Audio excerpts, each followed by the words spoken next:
Why was I programmed to feel pain? Raynors Raiders are going through a tough time right now. Now more than ever, there's an element of uncertainty that they'll be able to afford the Hyperion for too much longer. Raynor decided to cut some costs around the corners. He lowered his Netflix subscription to a basic plan, stopped buying avocado toast, and decided that the only thing he needed to spark this revolution in the overdrive are a few schematics and some underpaid construction workers. That's why today, I'm going to ask and answer a question none of you have ever thought to yourselves. Can you beat Starcraft 2 Wings of Liberty without building any army units? The rules are pretty similar to my last playthrough. No units can be produced through structures such as barracks or factories, but any units found throughout the map, or can be summoned like mules or auto turrets, those are fair game. I'm going to allow myself to do the hero missions, however I'll try and go over them as quickly as possible since there's not really too much you can discuss with them with this rule set. And lastly, the difficulty will stay on brutal the entire run. So with all that said and done, let's begin. Skipping over Liberation Day, this run started off abhorrently as soon as the Outlaws. The Dominion have a constantly reinforcing army, and I had the turtle with the few units I had to slowly push into their main base and take out their production facilities. However, this becomes a nightmare when you realize they have upgraded Hellions, bunkers, marines, a siege tank, and you have...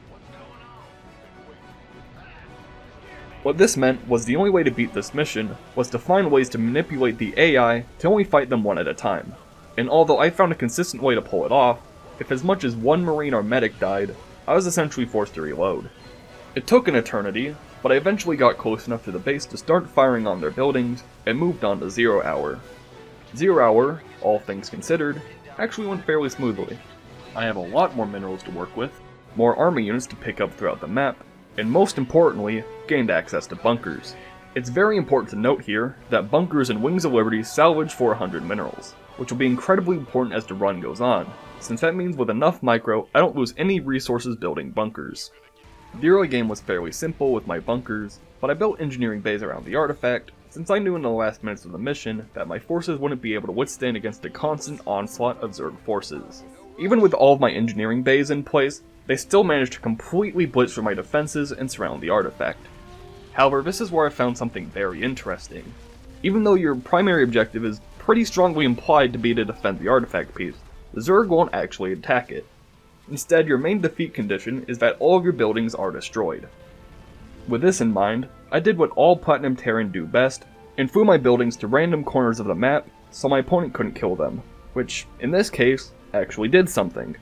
As soon as I gained access to the Hyperion, I bought both of my bunker upgrades since they would be used up next in Smash and Grab. Just like the Outlaws, I don't have too many forces and have to slowly push into the Protoss base to get to the objective. However, unlike the Outlaws, we have a very strict time limit, as the Zerg forces constantly ravage the Protoss base. Luckily, with the bunker upgrades that gave my units extra range, it was much easier to bait out the Protoss forces and take them out in a timely manner. The main problem I encountered, though, was that it's very easy to get soft-locked, whether you don't have enough forces, not enough minerals, or the Protoss is just a dick. It's very easy to get into a point where you can't advance any further. On my third playthrough, I managed to get to the artifact with about 5 minutes to spare, and made my preparations to engage the Stone Zealots. Everything was going great, but everything changed when the Zerg Nation attacked. The Zerg killed all of my forces before I could destroy the last objective.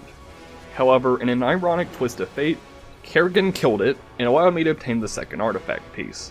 This was after about 2.5 hours of smash and grab, so I was pretty ecstatic about it, as you can probably tell. I played through a Devil's Playground, pretty similar to how I always do.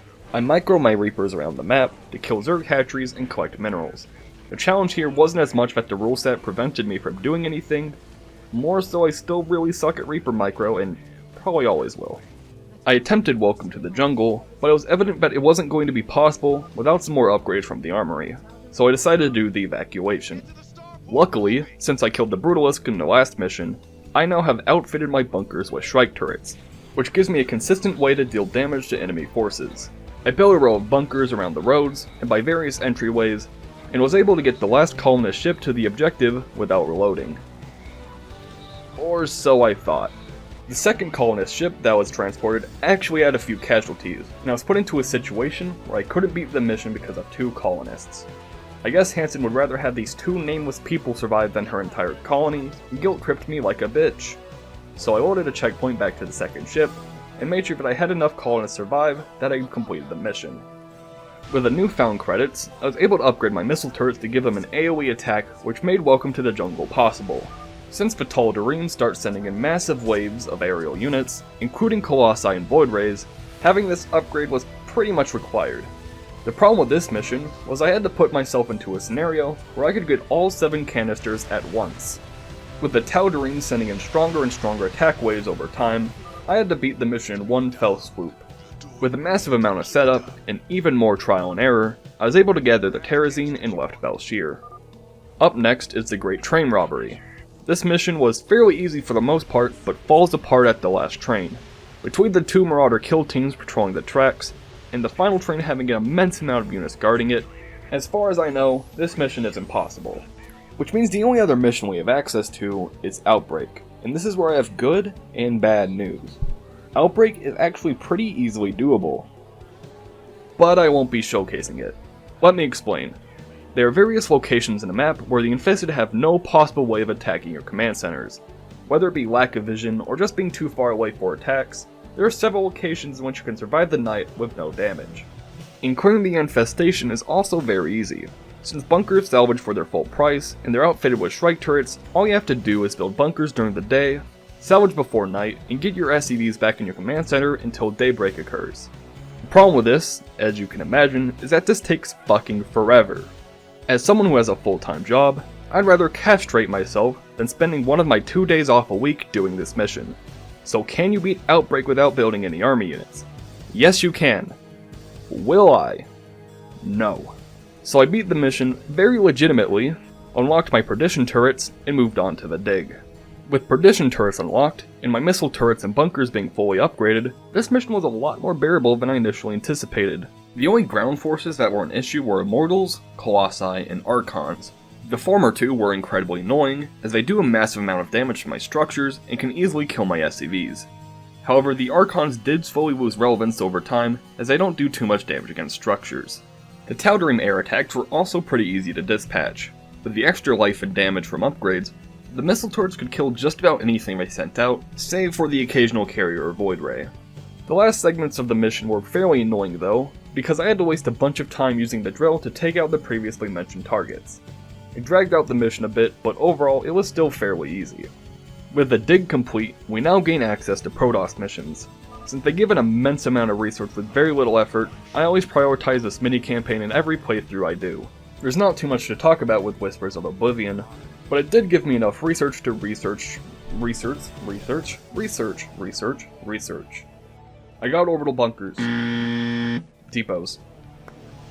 I should stop here, I should just delete my fucking channel, no more of this. Orbital depot, good. Have very much mineral. Depot, fall from sky. Good upgrade is orbital depot. Anyway, on a Sinister Turn, my initial strategy was to build up a large amount of defenses to stall until I got a massive amount of probes, then sending in my forces to distract the enemy, while my 2 free Dark Templars sneak into the backlines of the base, and eventually free the Preservers. However, when the time came, the entire strategy was flipped on its head. My Dark Templar sacrifice allowed one of my probes to sneak into the back of the Protoss base, and I proxied cannons to free the Preservers. I cannon rushed the hybrid at the 24-minute mark. How Amon and their hybrid were ever a threat in war, I have no fucking clue. Echoes of the Future was also fairly easy. With Zeratil's Blink and Void Prison, he can avoid a majority of the Zerg forces and skip straight to the Overmind Tendrils. What makes this trivial though, is whenever Zeratul reaches an Overmind Tendril, Zeratul becomes temporarily invulnerable and restores his cooldowns, health, and shields. The only threat you'll face are the small amount of forces in between each tendril. But once I cleared out the surrounding spore crawlers, I was able to blink Zeratul onto the final objective, beating the mission. Up next is the Moebius Factor, where you have to destroy 3 data cores. The first data core is always incredibly easy. Due to the high ground vision, if you burst it down quick enough, you can clear the first data core without any units attacking you. The second data core is typically a lot more difficult, but what some people don't know is that you can place units in a position where you can clear the data core with little to no opposition. At this point, we have all the time in the world to get to the last objective. I decided to kill the Brutalisk for research. The only problem is that my structures are under attack, so I was on a lax time limit, which shouldn't have been a problem, but Kerrigan was racist against my supply depots and said they weren't buildings, which cost me about 3 minutes of my life I will never get back. I decided to do the Spectre storyline for the credits, but it doesn't matter if I go for either Tosh or Nova, since either way those units won't be seen throughout this playthrough. On top of the credits it gives me, it also allows me to unlock building upgrades, and I want to get both of those as soon as I can. I decided to complete Safe Haven for the last remaining Zerg research required for the Hive Mind emulator. The first and second Nexus were fairly simple to kill, since you can manipulate high ground vision to destroy them without any threat. However, the third and final Nexus proved to be much more of a challenge. I had to use my starting biological force in various structures to push into a position where it can destroy the Nexus. Once that was complete though, the Purifier started to march against the last remaining settlement, in which it was kindly greeted by 2,000 missile turrets and died a painful death. There were only 2 more missions I had to complete before I began my assault on Char: Supernova and Maw of the Void. On Supernova, I carved a warpath to the bottom right of the map so I can set up a foothold for my base, SCVs, and Banshees. I thought I was pretty smart when I set up a strategy to have the fire destroy the artifact vault. However, Blizzard was done with my bullshit and told me I couldn't do that.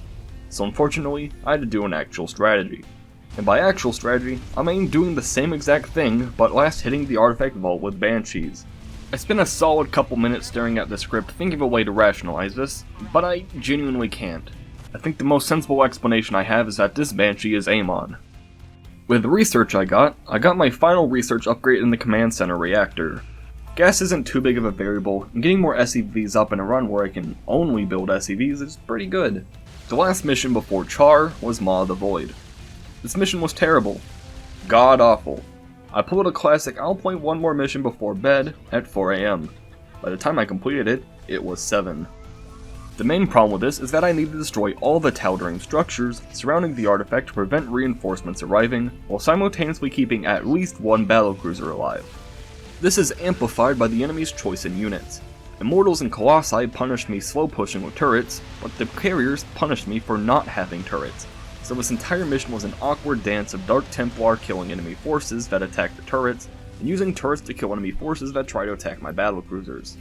Eventually, after nearly 3 hours of pain and suffering, I cleared all the enemy forces and was able to destroy the Xel'Naga vault with nearly no resources and 1 battlecruiser remaining. And now, we begin our assault on Char, starting with the Gates of Hell.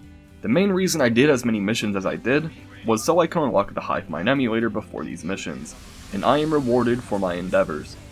After the painful grind that was Maw of the Void, I felt a euphoria that was only amplified every time I killed a Zerg unit.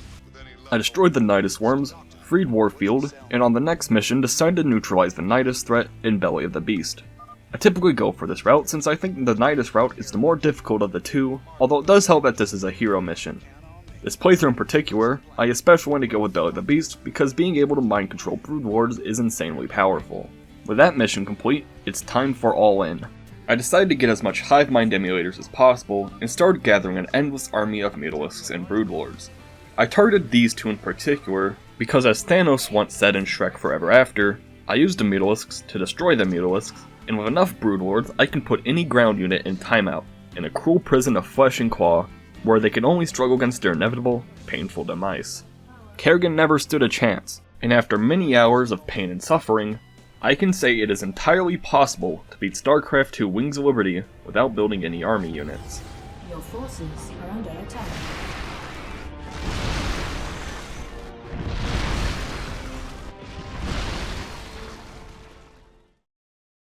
Yo guys, thanks for watching. Unless you skip directly to the end to see if it was possible, in which, hey there. If you want more content like this, feel free to subscribe and hit the bell or whatever people say on YouTube nowadays. And if you want to follow me, I have a Twitter and plan on streaming on Twitch fairly soon.